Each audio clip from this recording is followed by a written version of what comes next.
In this video, I'm going to walk you through how my client Brian lost nearly 60 pounds in the year that we spent working together.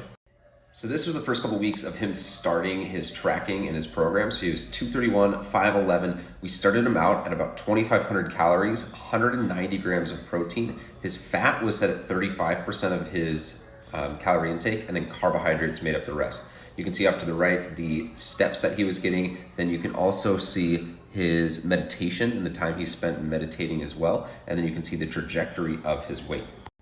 One of the first things we had to really make sure we focus on at the beginning of his program was understanding what the main priority was. He was a runner, he had some instability issues and some mobility issues from previous injuries, but we both agreed that he wanted to focus on aesthetics and body composition first. And this is the big mistake I'll see a lot of people make, is they focus on multiple goals at the same time, and ultimately those competing efforts end up working against each other, or you can't give that one goal the main priority and the focus that it needs and deserves. Now, here's a look at one of our training plans that we had for a total body day. And you might be thinking he did a ton of stuff and he was really consistent, but we only trained total body 2 times a week. And that plus a little bit of walking, a little bit of biking for him was plenty, given that his nutrition was where it needed to be. After the first 16 weeks, we took a diet break, which was right around the holidays, which is really important for someone who spends that amount of time in a deficit.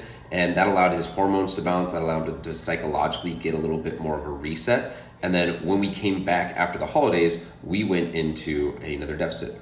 This one a little bit lower, given that he had lost weight. He lost about 30 pounds in that time. Now, one of the things that made him really successful is that 85% of his food came from the same foods that you're seeing right here.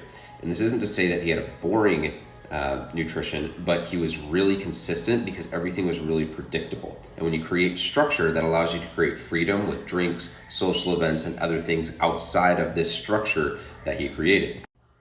At the end of the year, Brian was able to get down into the upper 170s, which was far beyond what he thought was possible. And I think that's one of the coolest things I see working with clients is just being able to help them realize how much more they're capable of. He set so many PRs in his squats, his deadlifts, his bench press, his mobility improved. He started running 5Ks again, which is something that he loved. And it really just goes to show you overestimate what you can do in a day, but you underestimate what you can do in a year. Shout out to Brian. And if you want to learn more about how you can use my E4Fit program, there is a little 15-minute nutrition assessment. You can click the link there. Schedule 15 minutes just to have a conversation and learn a little bit more about you.